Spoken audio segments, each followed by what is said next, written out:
Sat Shri Akalji. Welcome to the deep dive. We're here to cut through the noise and get to some real insights. Today, we're taking a deep dive into some, well, truly profound couplets by Guru Tegh Bahadur Ji. They offer some timeless wisdom about how we see the world, how we perceive everything around us. Yeah, it's really about challenging our fundamental ideas of good and bad and, finding genuine freedom in that process. It's a perspective that really speaks to everyone, I think, from, say, adolescence right through to old age. Okay, let's unpack this then. So, our focus today is exploring how our own sense of self, that I, me, myself, how that shapes our reality in ways we might not even notice. Exactly. We're zeroing in on a specific couplet that talks about a really powerful truth, which is that nothing is inherently good or bad on its own. Our feelings about whether something is good or bad, that's often tied very closely to our ego, our self-centered view. Right, right. And this is where it gets really interesting. To truly get the feel, the essence of this wisdom, we actually have the original words. This couplet is being recited by A.P. Singh from Sikh Dharamsal. हरख सोग जाके नहीं बैरी मीत समान कहो नानक सुन रे मना मुक्त ताहे तै जान Wow.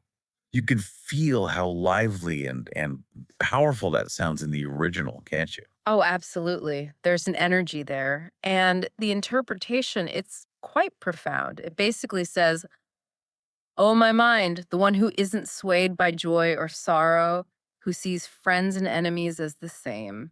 That person, well, they've found true wisdom and freedom."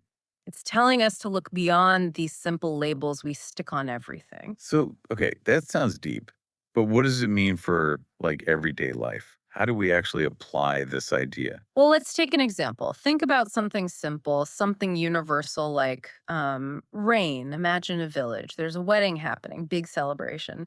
And suddenly it starts pouring rain. Now, the bride, the groom, the guests, they're probably sad, maybe angry. Their special day feels, well, ruined. They'd call the rain bad. Okay, yeah, I can picture that.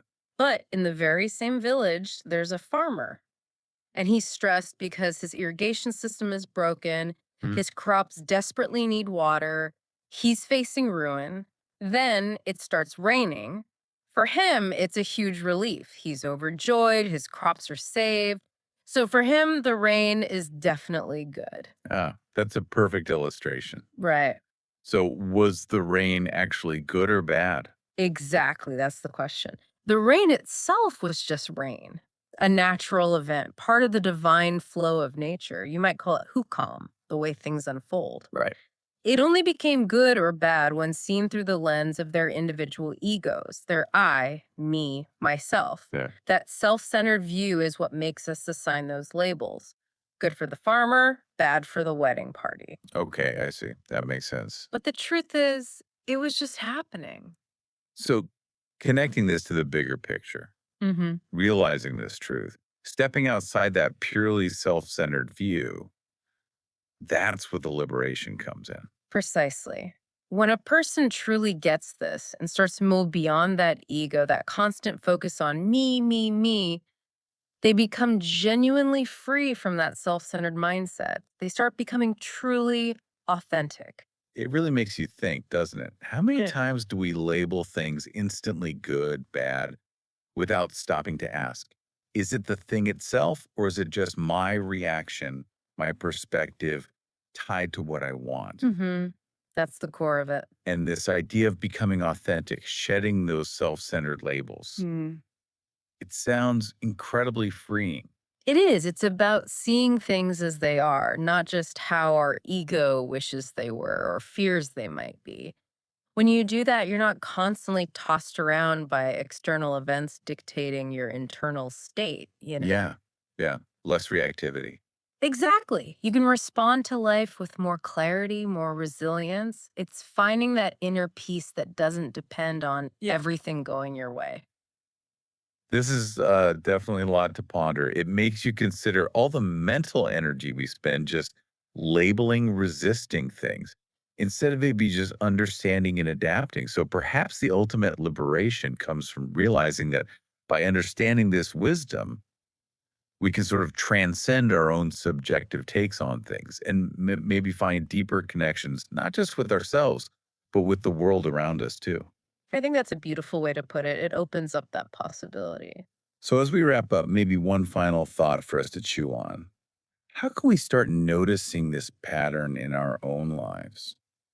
Well, maybe just try asking yourself, when something happens and you feel that strong good or bad reaction, just pause and ask, is the situation inherently good or bad?